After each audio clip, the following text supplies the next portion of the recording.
সকালবেলা কোনো কাজ না পেয়ে চলে এসেছি রান্নাঘরে রান্নাবান্না করার জন্য। কারণ কি আর কাজ করব, বেশি কাজ আমার করতে আবার ভালোও লাগে না, শুধু রান্নাটাই করতে ভালো লাগে। সারাদিন শুধু রান্না করতে দাও, আমার কোনো আপত্তি নেই, কিন্তু কাজ বাজ বলো না, গায়ে পিত্তি জ্বালা করে যাই।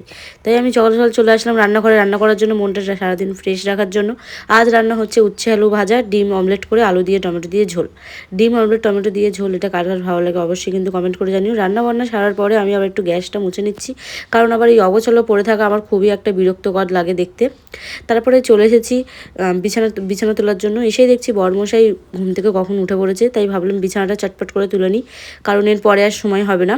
ভোগ জল দিতে হবে, ভোগ জল দেওয়ার আগে বাসি বিছানা ফেলে রাখা একদমই ঘরে উচিত নয়।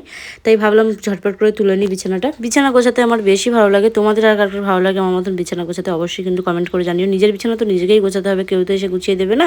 তো যত তাড়াতাড়ি পারি নিজের কাজকর্মগুলো কমপ্লিট করে নিই। আবার বেশি কাজ ভালো লাগে না, বিছানা গোছানো রান্না করা এটাই শুধু ভালো লাগে। আর আবার অন্য কাজ দিলে আমার গা পিত্তি জ্বালা করে ওঠে। তো তাড়াতাড়ি করে তাই বিছানাটা গুছিয়ে নিচ্ছি। আর বিছানার কিন্তু বেডশিটটা কেমন লাগছে অবশ্যই কিন্তু কমেন্ট করে জানিও। আর আমি কিন্তু ঝটপট করে কাজ করা বেশি পছন্দ করি, বেশি দেরি করা পছন্দ। নিজের কাজ বাজ কমপ্লিট করে শুয়ে বসে থাকবো, এটাই আমার সব থেকে বেশি ভালো লাগে। ওই কাজ বাজ ফেলে রেখে শুয়ে বসে আরাম করবো, ফোন দেখবো, এটা করবো সেটা করবো, একদমই ভালো লাগে না। ওই লোকে দুটো কথা বলবে, একদমই পছন্দ হয় না। তাই ভাবলাম নিজের কাজগুলো নিজেকেই করে নিতে হবে, নিজেই কমপ্লিট করে নিই। তারপরে শুয়ে থাকবো, বসে থাকবো, ঘুমিয়ে থাকবো, যা ইচ্ছে তাই করবো, বলার কেউ থাকবে না, কেউ বলবেও না। কেউ যদি কিছু আমাকে বলতে আসে তাহলে আমি তাকে একটাই কথা বলবো, তাহলে তুমি আমার বাড়ি এসে কাজকর্মগুলো করে যাও, আমি একটু তাহলে শুয়ে বসে আরাম করি, ফোন দেখি, ঘুমাই। সারাদিন পরে পরে কাজ বাজ করবো না, তুমি কাজ করবে, আমি তোমার কাজ বাজগুলো দেখবো।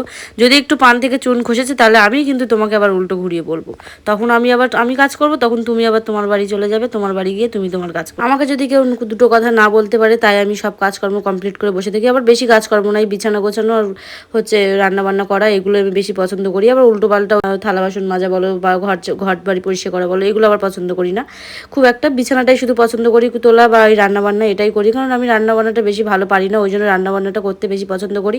ভাবি যে রান্নাবান্না যদি করতে করতে একদিন না একদিন তো একদম রাঁধুনি হয়ে যাবো। বিছানা সবসময় পরিষ্কার পরিচ্ছন্ন করে রাখি, কারণ ফোনটা নিয়ে ঢপাস করে কখন আমি শোবো সেটাই সবসময় চিন্তা ভাবনা করে থাকি। ওই জন্যই সবসময় চকচকে ঝকঝকে মকমকে করে রাখি, কারণ আমার সাথে যে থাকবে তারও তো ভালো লাগতে হবে। মানে আমি আমার ফোনটার কথা বলছি, তোমরা আবার অন্য কিছু ভেবে নিও না।